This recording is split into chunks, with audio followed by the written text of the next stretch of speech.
ایک دفعہ انگلی کے اشارے سے ابو لہب نے کہا تھا نبی پاک کو آپ کا ہاتھ ٹوٹ جائے، اللہ نے فرمایا تبت یدا ابی لہب و تب، تو کہتا ہے میرے نبی کا ہاتھ ٹوٹ جائے تیرے دونوں ٹوٹ جائیں گے۔ اور سنو ابو لہب کا حال کیا ہو۔ ابو لہب کا معنی ہے ابو لہب شولوں کا باپ، لہب شولوں والا۔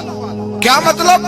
ابو لہب اتنا حسین و جمیل تھا کہ اس کے جو رخسار تھے شولوں کی طرح چمکا کرتے، اتنا خوبصورت تھا، لال سرخ رنگ تھا، خوبصورت آدمی۔ عرب میں جب غربت تھی تو اس کے گھر میں اس وقت بھی 2 اینٹیں سونے کی تھی، اتنا مالدار آدمی اور سردار تھا سارے مکے کا، لیکن نبی پاک کی بے ادبی کی۔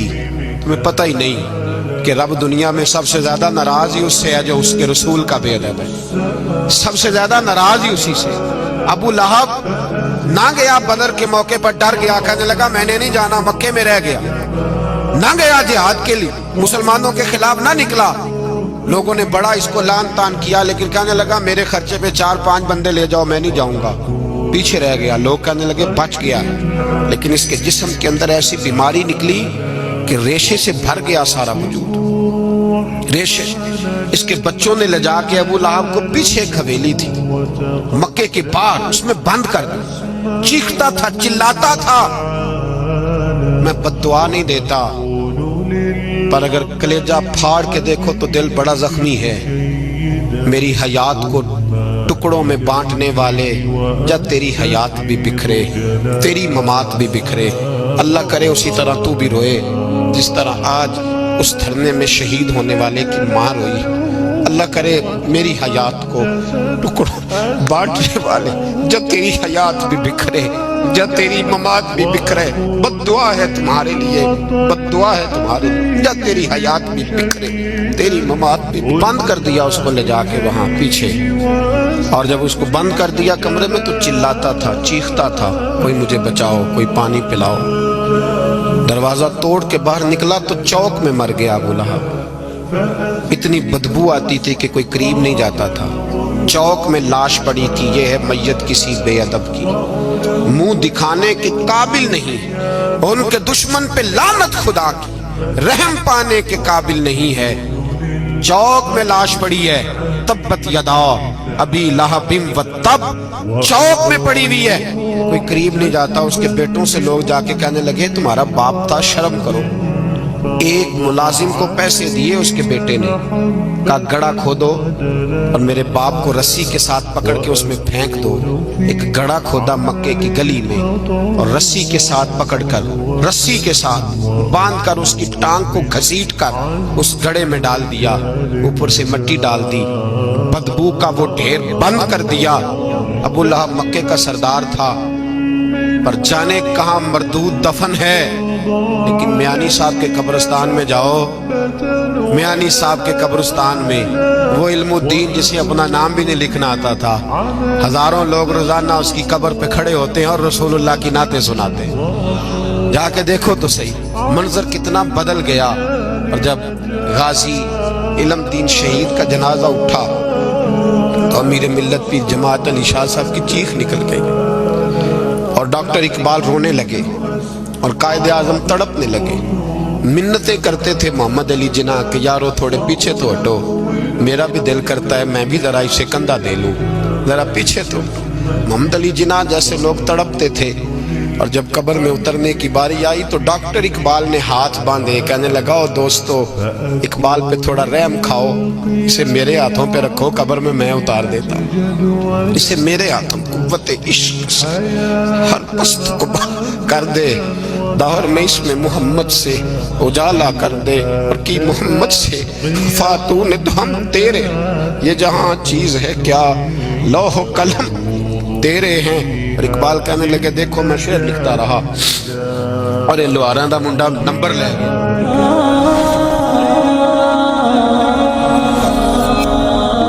ایک ساتھی کہنے لگے آپ کو جو بھی بلاتا ہے آپ چلے جاتے ہیں، آپ گاؤں گاؤں گھومتے ہیں، آپ کیوں اتنی دقت اٹھاتے ہیں، کیوں اتنی مشکل برداشت کرتے ہیں؟ میں نے کہا یار دل میرا بھی کرتا ہے اپنی مسجد میں بیٹھا رہوں، میرے پاس بڑے دوست آ جاتے ہیں جمعے میں، میرا دل کرتا ہے میں بیٹھا رہوں، لیکن خدا کی قسم جب نبی پاک کا طائف میں پتھر کھانا نظر آتا ہے نا، جب رسول پاک علیہ السلام کا کانٹوں پہ چلنا دکھائی دیتا، جب میرے نبی پاک علیہ السلام کا مار کھا کھا کے گھر گھر جا کے عکاظ کی منڈیوں میں تبلیغ کرنا نظر آتا ہے تو حجرہ چھوٹ جاتا ہے، پھر مسجد سے نکالتی ہے یہ چیز، پھر گلی گلی گھومنے کو جی چاہتا ہے۔ دوستو آج میں تبلیغ کرنے جاتا ہوں تو لوگ پھولوں کی پتیاں برساتے، میں تبلیغ کرنے جاتا ہوں تو لوگ اسٹیج بچھاتے، میں تبلیغ کرنے جاتا ہوں تو لوگ اعلیٰ کھانا پکاتے، اے سی والی گاڑی میں بیٹھ کے میں نکلتا ہوں، پھر بھی میں آ کے کہتا ہوں لوگ بات نہیں مانتے، لوگ توجہ نہیں دیتے، لوگ غور نہیں کرتے۔ آؤ میں تمہیں مکہ مکرمہ کی ایک منڈی میں لے جاؤں۔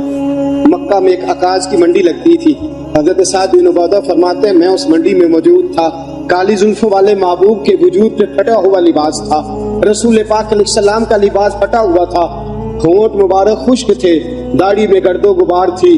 عکاظ کی منڈی میں ایک ایک بندے کے پاس جا کے میرے مصطفیٰ کھڑے ہوتے تھے اور ایک ایک بندے کو بلا کے کہتے تھے کلمہ پڑھ لے اللہ تجھے فلاح دے دے گا، کلمہ پڑھ لے۔ آپ فرماتے ہیں میں نے پیچھے دیکھا ایک بابا، بوڑھا بابا، لمبی قمیض پہنی ہوئی ہے اور اس نے اپنی جھولی مٹی سے بھری ہوئی ہے۔ جب حضور تبلیغ کرتے تو وہ نبی پاک میں مٹی ڈالتا اور کہتا اس کی بات نہ ماننا یہ مجنون ہے، اس کی بات نہ ماننا یہ معاذ اللہ جادوگر ہے، اس کی بات نہ ماننا یہ قاہر ہے، اس کی بات نہ ماننا یہ ساحر ہے، اس کی بات نہ ماننا یہ لوگوں کو گمراہ کرتا ہے۔ معاذ اللہ نبی پاک عکاظ کی منڈیوں میں ایک ایک بندے کے پاس جاتے، ایک ایک بندے کو جا کے تبلیغ کرتے، ایک ایک بندے کا دامن تھامتے، کبھی کسی کو کہتے کلمہ پڑھ لے، کبھی فرماتے ہیں وہ پیچھے جو تھا، اور فرماتے میں نے سوال کیا آگے کون ہے؟ لوگوں نے کہا محمد ابن عبداللہ ہے۔ میں نے پوچھا پیچھے کون ہے؟ کہا اس کا اپنا چاچا ابو لہب ہے۔ ابو لہب مٹی ڈالتا ہے۔ میرے رسول پاک صلی اللہ تعالی علیہ وسلم اس مٹی اور گرد و غبار کے عالم میں پھول برساتے، تبلیغ مشکل ہو گئی۔ آؤ سنو میرے نبی پاک نے کس حال میں تبلیغ کی۔ حضرت صدیق اکبر فرماتے ہیں میں نے وہ حال بھی دیکھا کہ میرے نبی پاک کے گلے میں کافر چادر ڈال دیتے تھے اور چادر ڈال کے بل دیتے تھے، اور میں نے وہ حال بھی دیکھا کہ میرے مصطفیٰ کو حرم کے اندر خدا کے گھر کے سین میں لٹا دیا کافروں نے، جوتے اتار لیے، اور رسول پاک علیہ السلام کے وجود اطہر پر بشر کی عیب پوشی کے لیے جس کو اتارا تھا، بشر کی چیرہ دستی سے وہ دامن پارا پارا تھا۔ فرمایا نبی پاک علیہ السلام کو مارتے تھے، حضور کے وجود سے خون نکلتا تھا، نبی پاک علیہ السلام کو مار مار کے تھک جاتے تھے تو حضور نظر اٹھا کے کہتے تھے ظالموں میں پھر بھی تمہیں کہتا رہوں گا کہ خدا وحدہ لا شریک ہے۔ میرے دوستوں رسول پاک کی راہوں میں کانٹے بچھائے، 3 سال میرے نبی نے قید کاٹی، 3 سال میرے مصطفیٰ نے بھوک کاٹی، اور آج 2 بچیوں کے ساتھ سفر کرنا پڑے تو لوگ مسجدوں میں آ کے اپیل کرتے ہیں میرے ساتھ بچیوں کا ساتھ ہے، میرے ساتھ تعاون کرو۔ میرے نبی کی 4 بیٹیاں، شیب ابی طالب کے وہ دن، سیدہ خدیجہ الکبریٰ، جناب ابو طالب کا بڑھاپا، بچوں کا رونا، ساری رات بچے روتے رہتے، ساری رات میرے مصطفیٰ کی آنکھوں میں آنسو رہتے۔ میرے دوستوں کیا کیا دکھ اور کیا کیا تکلیفیں بتاؤں جو میرے نبی نے تیرے اور میرے تک دین پہنچانے کے لیے اٹھائیں۔ اور آپ کو ایک بات بتلاؤں، ابو جہل کتنا ظالم تھا، حضور کو پتھر مارتا تھا۔ پتہ ہے رسول پاک ابو جہل کے گھر کتنی بار گئے ہیں؟ 3000 مرتبہ میرے نبی نے ابو جہل کو دین کی دعوت دی۔